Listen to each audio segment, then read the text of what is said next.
And I'm Sheridan Morley. Welcome back to the second hour of the Radio 2 Arts programme for this Saturday night. An hour we devote entirely to the 90th birthday this weekend of one of our greatest theatrical composers, Vivian Ellis, the man who wrote Mr. Cinders, which returned in triumph to the West End a few years ago with Denis Lawson. Sounds there of Mr. Cinders, Denis Lawson in the most recent West End revival with the classic song Spread a Little Happiness, written more than 50 years ago by the man who is my guest for the second hour of the arts programme tonight. He is one of our greatest living composers. He is 90 years old this week, and he is, of course, Vivian Ellis. Welcome to the programme. I suppose, Vivian, that song, more than any other now, seems to characterise your work because, of course, Sting brought it back into the charts and the show became a huge success. Vivian, take me back to the very beginning. When, I won't say 90 years ago, but certainly about 70, you decided to work in the music industry and to work specially in the theatre. What was the reason for that? Had there been music or theatre in the background in the family? Oh, yes. But the serious, my grandmother, she wrote music for Drury Lane, and she was a contemporary of Arthur Sullivan, who conducted when the promenades were held then at Covent Garden. And so it was right in the family. I grew up, wanted to be a serious composer. Like you heard of a lapsed Catholic, I'm a lapsed serious composer.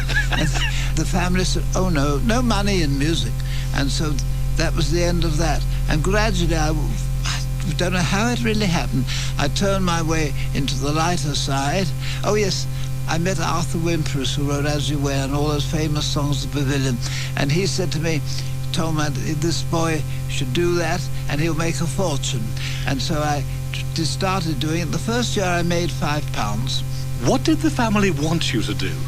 They wanted me to go into business, and that was the most terrible mistake. You see, because my father had died before my sister was born, and that was it's the most unhappy period of my life. I'd rather not talk about it, because in the end, I got out of it and started, and I got a job at Francis Dane Hunter at £2.10 a week. All this money sounds terrible. Now, they were music publishers. What kind of job did you get there? I went in thinking I could write a music hall song, and Fred Day, what a wonderful publisher, Fred Day said to me, you'll never write a music hall song, but you might write for the theatre. If you'd like to come and give me a ring in a few days' time, or a fortnight, whatever it was, he said, if you'll do that, I can let you know more. So I remember going into a pastry shop, it was in St. John's Wood, and ringing up, and he said, come and see me, and that's the job I took. Nothing but money, £2.10 a week, but the happiest days of my life. And of course, working in the industry of music, as well as being a composer, meant that you came into contact very early on with some of the great Americans, with Cole Porter, with Jerome Kern. What kind of era was that? Now, that was after I left Francis Dane Hunter, because Chappell came along, Louis Dreyfus or Max, and offered me a contract. It seemed like a millionaire. It started at 1,000 a year. I'd never heard of such sum. And I got more money, you see, so I'd gone up in the scale, and all I had to do was to sit at home and compose. Unfortunately, I caught some terrible germ and was desperately ill, and I must say they never minded, and that's under those circumstances is how I wrote Spread a Little Happiness. So there was no laugh about that, or joy. And also at that time, you were writing not only musical comedies, but also revues, a theatre form that is now more or less defunct, but in those days consisted of individual songs, sketches. One of the first that really made your name in revue was Other People's Babies. Here's the original Nora Howard recording. Nora Howard there, Other People's Babies. What kind of memories does that bring back now? Oh, Nora Howard was a wonderful artist. She did it beautifully. She didn't do it, you see, sentimentally. She just did it, and she was frightfully good. We went to New York, and we were looking for her, and that's how I met the Hammersteins, and I went to stay with them, and Oscar used to go for walks in the morning, and that's how, oh, what a beautiful morning. I'm sure he got inspired for that, because he had this farm, and that's where we stayed. And before Hammerstein, you knew Jerome Kern, you knew Cole Porter. Tell me about them. Well, Jerry Kern I didn't know so well, but Chappells were complaining that my music was uncommercial. I remember just meeting Jerome Kern, really, and Jerry Kern said, go on being uncommercial, there's a lot of money in it. Indeed. And of course, on this side of the Atlantic, you were a contemporary of Noel Coward, of Ivan Novello, a very rich time in songwriting. Knew the lot. I forget with those two, but of course Larry Hart, who was before Hammerstein, dear Larry Hart, he was a genius, I think, and what united us was laughter. That's what united A.P. Herbert with me, laughter.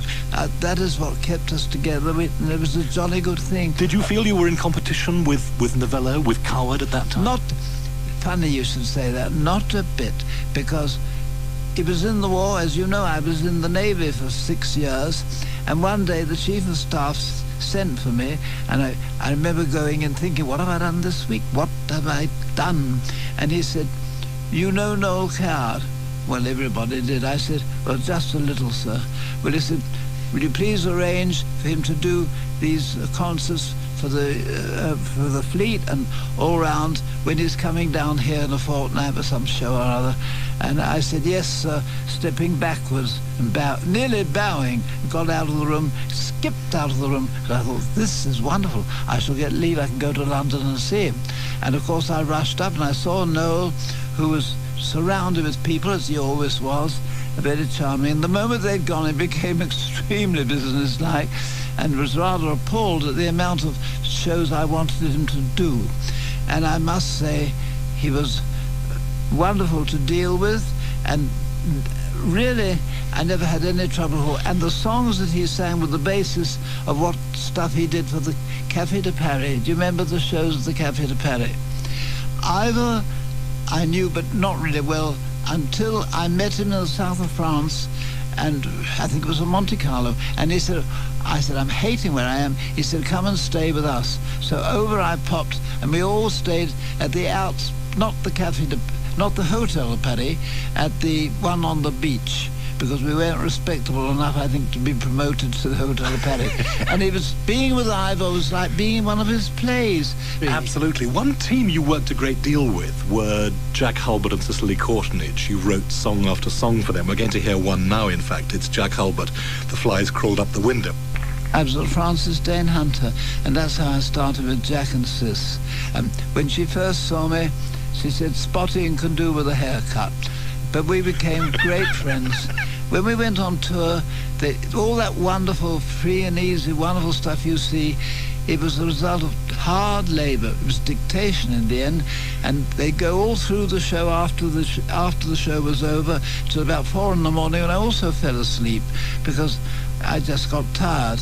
And Cis, I must say, but she was a pro. Jack was at Cambridge. He was always an amateur, and he thought slowly, and that meant everything was held up while he was thinking.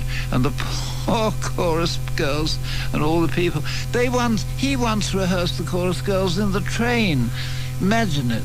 Turning on, Vivian, to your later music, we often think of you as a writer of comic songs, and somehow the ballads before your meeting with A.P. Herbert, before the great classic musicals of the 40s and 50s, tend to be forgotten. I'm thinking of songs like The Wind in the Willows, which Hutch recorded quite superbly. Debussy invented the whole tone scale, and I put it into a lighter form, and it was a great succès de société, because Prince George would go to the pavilion and would ask what time the song was coming on. He was very keen on it, and I remember we played a duet with him, and he played the treble part, that I thought was easier, and I played the bass in front of a very distinguished company. Here's Hutch, The Wind in the Willows. Back, Vivian, to Binny Hale, because of all the stars you worked with in the 20s and 30s, she was perhaps the most charismatic. She created many of your greatest hits. She was wonderful. When Mr. Cinders was to be done in the West End, it was originally written for Leslie Henson and Violet Lorraine. Violet Lorraine had just married and didn't want to come away from Newcastle. I just thought it was the first thing she'd want to do. And Leslie rather let us down, because he thought, I don't know what, he thought. He went into a show called Follow Through at the Dominion, which, as it's always the way, and said it was a flop. Meanwhile, we were frantic to find a leading lady, and it was I who really influenced and got Binny Hale to play the part. Bobby had never done anything much before, so that was his first big West End show. Binny, oh, she was so wonderful. She wasn't beautiful, but she had the most beautiful arms and legs, and she could dance, and she could sing, and she could act, and she could do everything. She was quite unique. I presented her with Spread a Little Happiness. I wrote a melody line, you see, a counter melody, and she took it and popped it in her bag, and nobody ever saw it until the show, and you know it was on. You can hear it on the record, which although old recording, it's there. And then years later, I was in Worthing, and she came down. It was, I think, about 1980, and she came to lunch, and she drove over to see us, narrowly missing the gate post of the hotel, and suddenly all the years dropped away, and it was as if we were still talking, and she sat on the sofa after lunch and sang Spread a Little Happiness in the original key. What do you know about that at 80? Binny Hale there from the original score of Mr. Cinders. And the other half of that great partnership, Vivian, was of course Bobby Howes. Tell me about him, because again he was very charismatic, very much forgotten now because he didn't leave anything behind in the way of film work any more than Binny did. And yet for a while in your shows and many others, they were the two greatest West End stars of their time. Binny was always the brain, and every rehearsal Binny's part wasn't so good as all that. Every rehearsal, Binny's part got a bit bigger.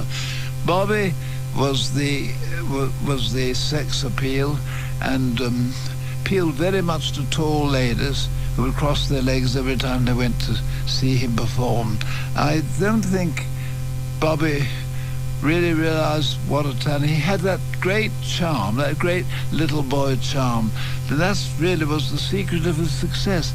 He wasn't an inventive comedian like Leslie Henson. Leslie Henson would invent lines and things, but Bobby would just do his stuff, and his charm carried him through and lasted him a great many years. He became a great star. Bobby Howes there, and one of the most enchanting of all Vivian's songs from the 30s, She's My Lovely. We come now to the war. As you said, Vivian, you went into the Navy, spent 6 years away from the theatre. When you came back, in a quite difficult time in the mid-1940s, music had changed, the Broadway influence was coming over here with Oklahoma.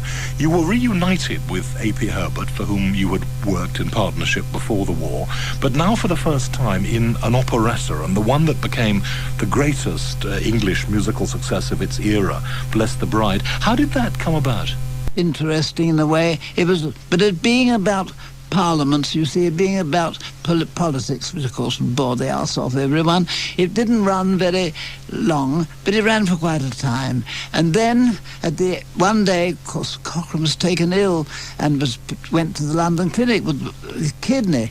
Had to have a serious operation. And we went to see him, and there was this man being wheeled into the operating theatre, and Cochrane said, "I'd like you and Alan to write me another show." And that is one of the bravest things I've ever heard of. And the show, in fact, was Bless the Bride. What gave you the idea for it? Nowadays, they write always the music first, don't they? And then you have to put words to it.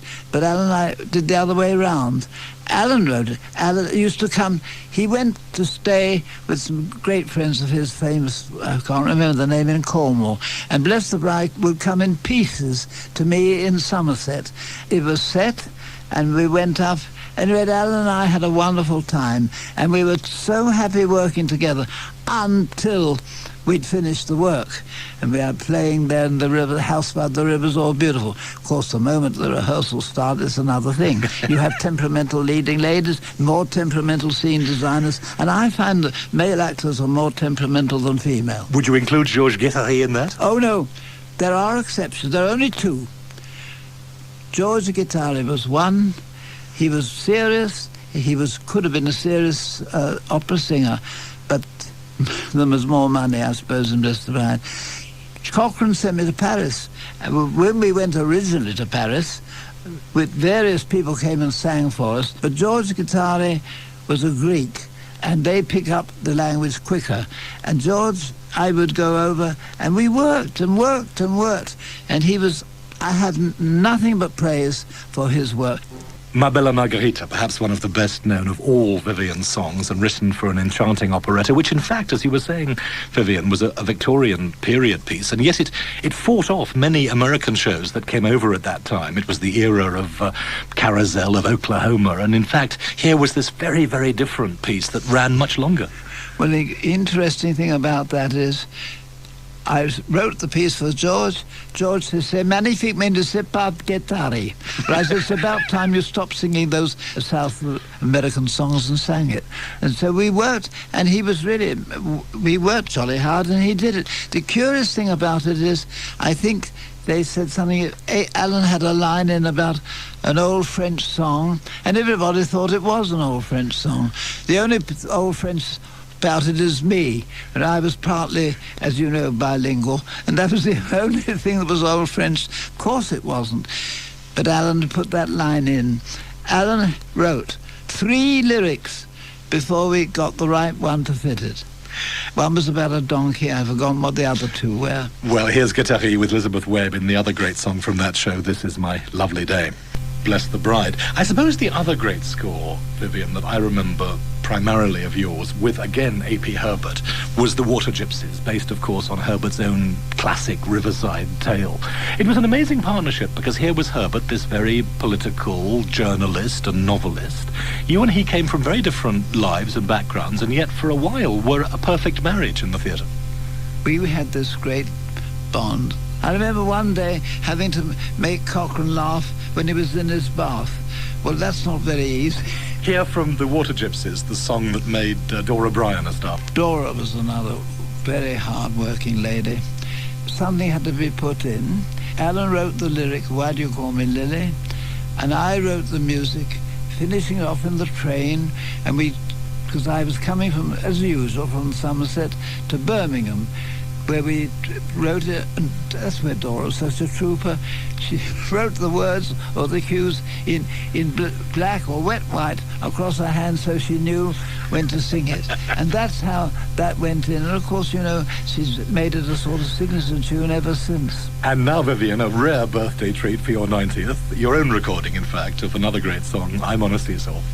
I suppose of all your songs, though, it is Bless the Bride that one comes back to time and again. It is one of the great musicals of the century. Did you know when you were writing it that you were going to have that score above all others? No, I didn't. But of course, I'd always wanted to write series. As I told you, I'm a lapsed serious writer. And I always regretted that I was offered a scholarship at the Royal College, and I always regretted that I hadn't been. But I don't suppose I might have not been any good. It's better to be a fairly big fish in a small pond. When we did that celebration of your songs at the King's Head a few years ago, I must admit I had never seen Bless the Bride, and I was just dazzled by the lyricism of its score. Song after song seemed to soar out of that show. Here, for instance, I Was Never Kissed Before, Georges Guittari, Elizabeth Webb. Vivian, we're approaching the end of this 90th birthday celebration. Are there still songs on the piano? Are there still scores to be written? Are there still shows to be thought about? I don't know. I still play, I still perform, but and I still have ideas. And you still, of course, have the awards named after you at the Guildhall every year for young songwriters. They've really been an encouraging thing to do, and they certainly have found 1 or 2 very good people. I think this year's, they were only 25. Everybody thought it was marvellous because 2 people at 25 had written a reasonably good thing. But of course at 25 I had already Mr. Cinders was being staged. Vivian, happy 90th. Long may you continue. Oh, I hope there'll be many more songs. We're going to leave you with the return of Sting, in fact. I knew nothing about Sting until suddenly I heard that he was singing this song, and did I like it? Of course I liked anything he was going to sing. And then I met him, and I asked him to meet, because there were crowds of people after the showing of the film that it was in, and I asked him to lunch at the Garrick. He arrived on a motorcycle, which he chained up to the nearest lamppost, and he had, of course, I knew he wouldn't have a tie. Knowing that, I bought a very nice Dior tie, and we went in, and he was very interesting, and he's very different. He's a serious young man, and as far as I'm concerned, has never lost his head. The last time I met him, I think it was the last time at some function or other, probably the Ivor Novello Awards, and he said, "I've still got your tie. I often look at it." And here he is. Vivian, happy birthday. Thank you very much for joining us.